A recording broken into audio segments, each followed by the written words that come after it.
Here's Brody Brazil. You know, the latest update of the NHL to Atlanta 3.0 has two totally different dynamics to it, and it's interesting to see which one people are interpreting first. Because on one hand, you've got the league openly admitting they're talking to groups in Atlanta, they're unofficially moving forward with this process to the point and to the extent that it would almost be surprising if eventually the league did not end up back in Atlanta for a third totally separate time. So it does seem like a reality, but the other side of it is this. The league is also telling Greg Wyshynski of ESPN.com they're nowhere near as close as you may think to this process right now. They're waiting for something that's a fully baked plan, not necessarily construction starting, but they don't have the pieces together as much as you would think, even up to this point right now. I'll link to Greg's article down below. Friend of the program, Wish, has this at ESPN.com saying, the NHL needs a, quote, fully baked plan from an ownership group in Atlanta before having its board of governors consider bringing an expansion team to the city, Deputy Commissioner Bill Daly told ESPN. Daly said the NHL met with multiple groups in July, and I'll stop it right there. That's also a huge wrinkle of this entire situation. Normally, it's one group and one city and one league. But in this case, this scenario, two competing groups, they're not the same. They've got different projects and ideas, both trying to bring the NHL back to Atlanta. So which one does the NHL go with? Or is it whoever presents it first? Or do they really need to wait for both presentations? Where are we at here in syncing things up? But the NHL is literally admitting, hey, we're meeting with groups in Atlanta. We did so back in July. I mean, you don't even take it that far unless you're taking this entire process and situation very seriously. So again, Atlanta, to me at this point, reading into that, seems kind of like a shoo-in. Anyway, meeting with multiple groups in July, both seeking to make Atlanta the league's 33rd team. Daly said those talks haven't, quote, matured to the point where we have a proposal. Now again, splitting this up in two totally different ways.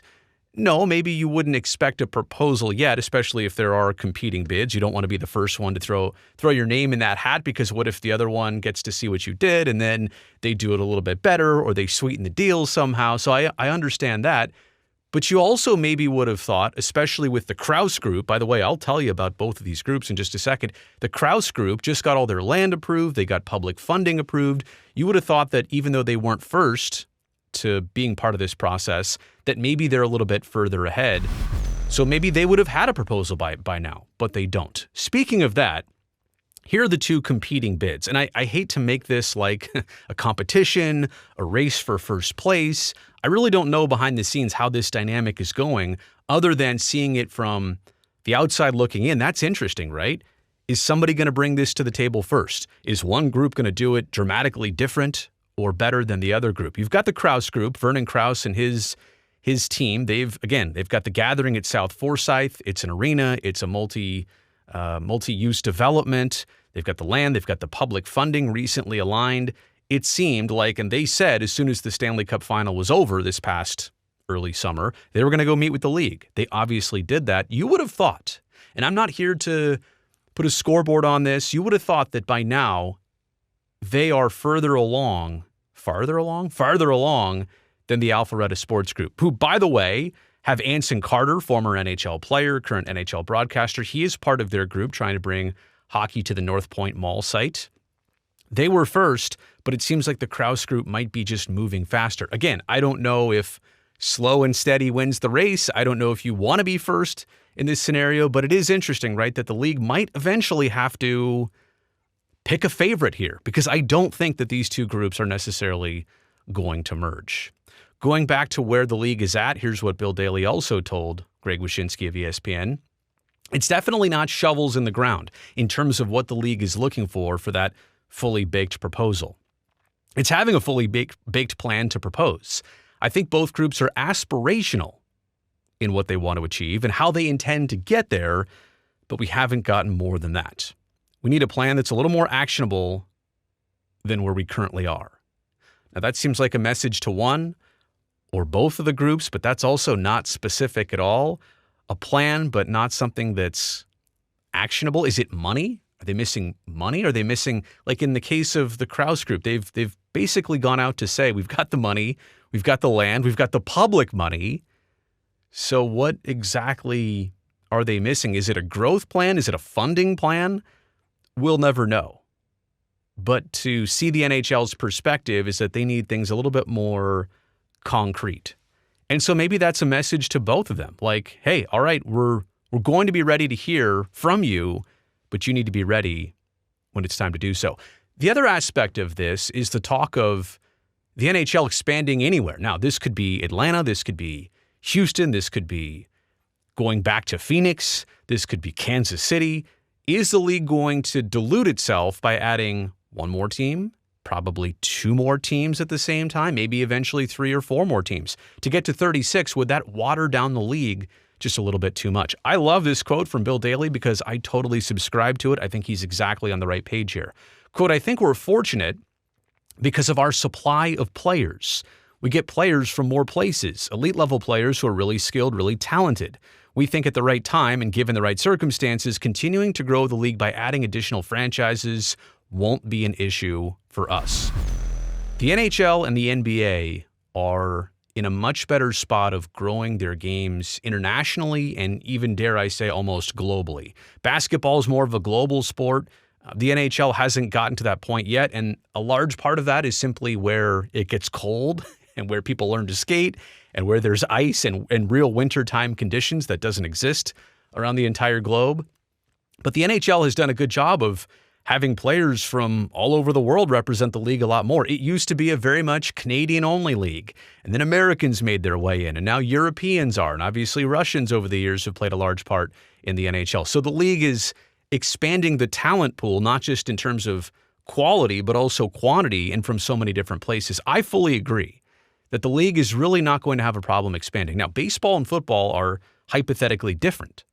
Like, baseball largely exists on the continent of North America. Certainly in Asia, it's growing, and the Caribbean islands, it's growing, but baseball is kind of constrained. Football is truly a North American sport. So those two leagues expanding, where do they get their expanded talent pool from? They don't, but the NHL has that, and I agree, they are fortunate to have that. How about expansion fees? Like, this number is only going up, right? As time goes on, and the more the NHL takes their time with this, like, the NHL expansion fee for the San Jose Sharks in 1991 was $45 million. And it went up with inflation a couple years later. The Ducks and Panthers roll into town, then it's $50 million. And then at the turn of the century, from 98 to 2000, 4 more teams, the Preds, Atlanta for the second time, Columbus and Minnesota, those were $80 million buy-ins. When the Golden Knights joined the NHL, $500 million. When the Kraken did in 2021, $650 million. Now I'm putting 3 question marks there. Are we still talking in the hundreds of millions of dollar range for Atlanta? Or are we talking close to $1 billion for expansion? I don't know, honestly, but that number is going to be very high. I'm also putting 2028 because even at this point right now, this doesn't seem like a 2025 resolution.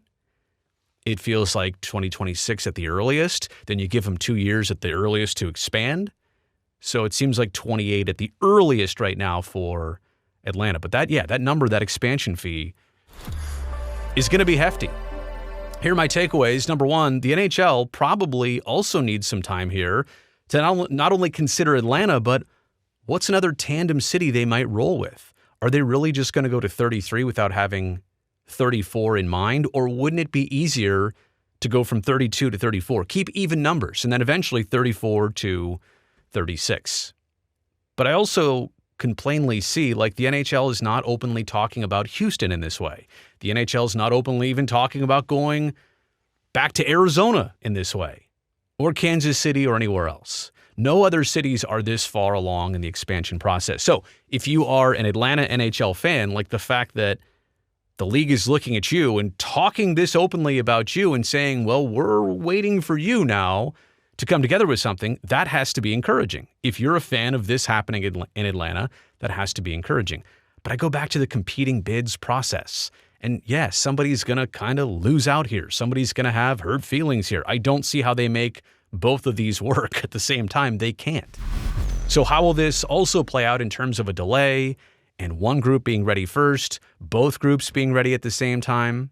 I mean, strategically, you'd think the way you'd want it is to put together your best proposal and turn it in at the exact same time as the competition. Because again, if you turn in yours first and they look at it, they get to see it, and they know what the league does and doesn't like, then they get to be kind of like the home team in baseball. They get to bat last. I don't know if you want that.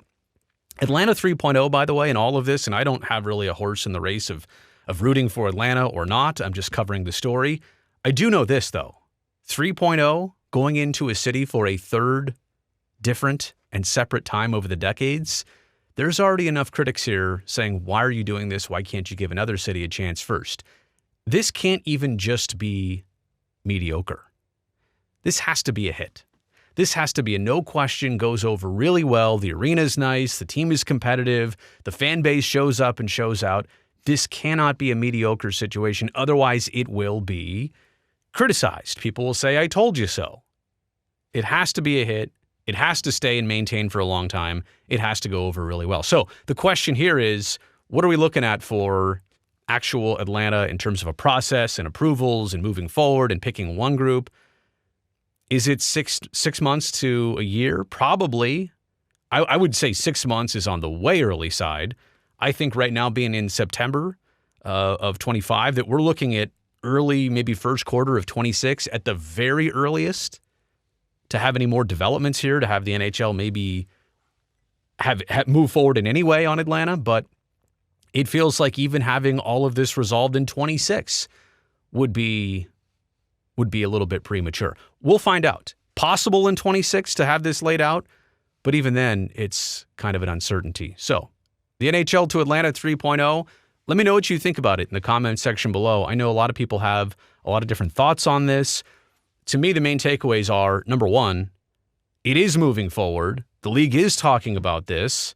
Like I said, it would be a surprise at this point if they don't eventually end up there, but how long? How far away are they from this? How long does it take?